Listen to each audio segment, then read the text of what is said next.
sharks in our waters. After completing VWO at Milton Peters College, she went to the Netherlands to pursue her studies at the Erasmus University in Rotterdam. She completed the bachelor's in international business administration and continued with her master's in business administration.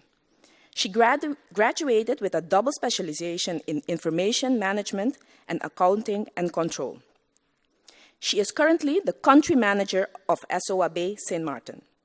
Allow me to introduce the first speaker in this session, Ms. Candia Joseph.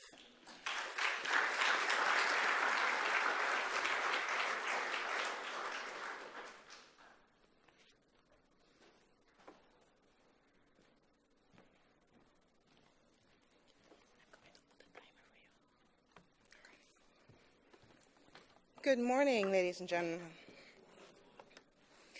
It is definitely a pleasure to be here today. I was looking forward to being invited for the first time for the Governor's Symposium, and this is quite an invitation, so thank you. So now we're going into the economic perspective, business organizational. We're going to talk a little bit about money. Who is responsible for determining how a nation develops and ensuring that it continues to develop? Is it a government? Is it the private sector? Is it the business community? Is it the people in our society? Who leads this? This debate quickly becomes a chicken and egg debate. The egg produces the chicken produces the egg. Which one is the trigger? Which one comes first? I'm not going to even go into that discussion really deeply, but there is a consensus that there's a partnership between both the public sector and the private sector. They are intertwined with each other and depend on each other. However, opinions differ and debates center around who does what when, and the roles, responsibility, and authority of each party. My task today is to present the private sector's role, specifically the business community in developing a nation and stimulating and securing its future development and improvement. National development is about improving, moving forward, progressive change. From purely economic perspective, development brings about improvement in human welfare, quality in life, and social well-being. It's about satisfying the population's needs and wants. But how do we measure national development? We heard about the education and youth perspectives, so the quality of our schools and what is available to us. We heard about the healthcare, so do we have access to proper health care? Are we looking at all aspects of it? And then we look about how developed is our environment and how protected. But there are a range of economic indicators that measure the development of a country. The most popular being, and this is something we hear often, the gross domestic product, the GDP. This is the total value of goods and services produced in a country expressed in currency. Then we go on to the gross national product, also important for St. Martin. This is the total value of goods and services produced in a country, including income from investments from abroad. And thirdly, purchasing power. How much can we buy with our money? This takes into account the local cost of living and is usually expressed per capita, per person. Again, another indicator that is expressed in currency. If there's one thing I think there's a consensus about, is that the private sector is a significant driver of economic development. We can all agree, and I think we've heard it from every speaker, national development requires money, funds, resources. We cannot do it unless we have money. So my premise today is that economic growth is a key contributing driver of national development. Businesses play a key role in creating money, which stimulates economic growth. Through sound business practices and investments, businesses create jobs, create income and profits, which in turn creates tax revenue. In that sentence, I mentioned the three things I would like to go further into as to what the businesses can do, the private sector can do to contribute towards national development and securing it, and then stimulating that economic growth that is necessary. First being investments.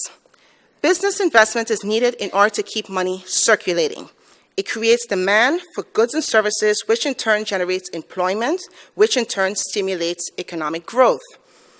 Now, when making investments, it's imperative to ensure that the national resources are also included and considered. In this manner, the chances are great that the money remains and circulates within our island, which affects our GDP positively. And it also further develops the local workforce even more. Now, realistically speaking, we know that what the variety and level of resources we have on the island are, it's very limited sometimes, but it's always worth considering to include the local resources when making investment decisions. Money has to keep in circulation in order to grow our economy. Secondly, sound business practices. By being in control of your organization, having clear strategic objectives that are tuned to your income base and that is translated throughout the organization where everyone knows their role in contributing to your objective. You have control over your expenditures and necessary checks and balances are in place. It creates a climate where business is done less costly and improves productivity. And by running your business this way, the chances are that it will be more efficient, it will grow and create profits. These profits in turn stimulate economic growth, which again stimulates, it's a key driver of national development. And then there's this saying, money attracts money. So you have to invest to be able to get money in. When the economy is thriving, it creates an attractive investment climate that attracts investors, both foreign. It also stimulates entrepreneurship and gets people thinking, gets people involved. And in this way, they also contribute to the economic growth, diversify it, and take it to the next level. So by practicing sound business practices, you have a climate where you create profits and also where money is brought into your industry. And then there's the third one. Now, in the beginning, we heard about the public-private sector relationship, so where money flows from the private sector to the public sector so that they, in turn, can invest in the required infrastructure and social policies that the private sector benefits from. Now, how do we get money flowing from the public sector to the private sector? Another hot topic that's always discussed, contributing through taxes. Infrastructure and good social policies facilitates the movement of goods and services and people. Figures show that the GDP is rising. However, this is insufficiently reflected in the taxes and fees that are collected. A conclusion is that the private sector is not contributing their fair share of taxes, and this distorts the circular partnership between the public sector and the private sector.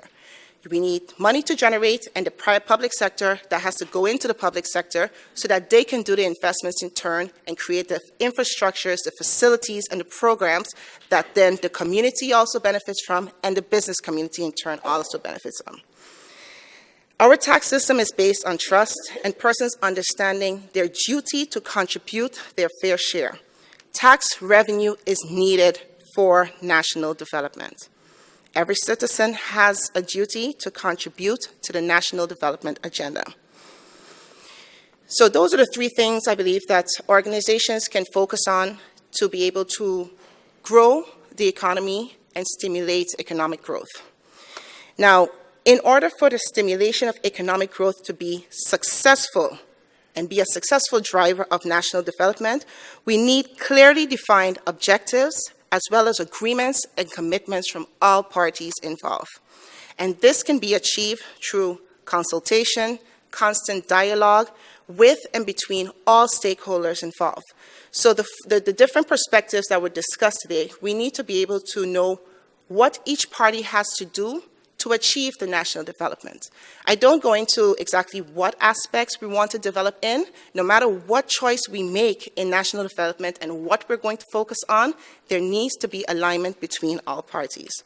So, dialogue within and between. Structured, consistent consultation and dialogue between businesses, between the business and government, and also involving the community when making decisions. And this way we can remain focused on the chosen course. Thus, to summarize, economic growth is a key driver of securing national development. money and resources are needed to develop and secure the development of our nation.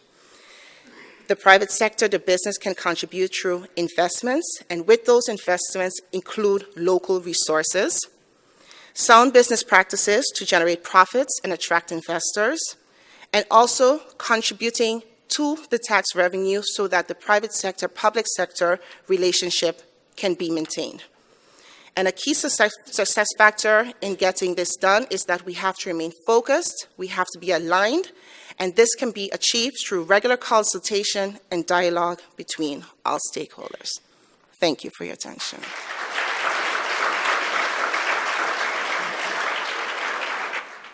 Thank you, Ms. Joseph, for your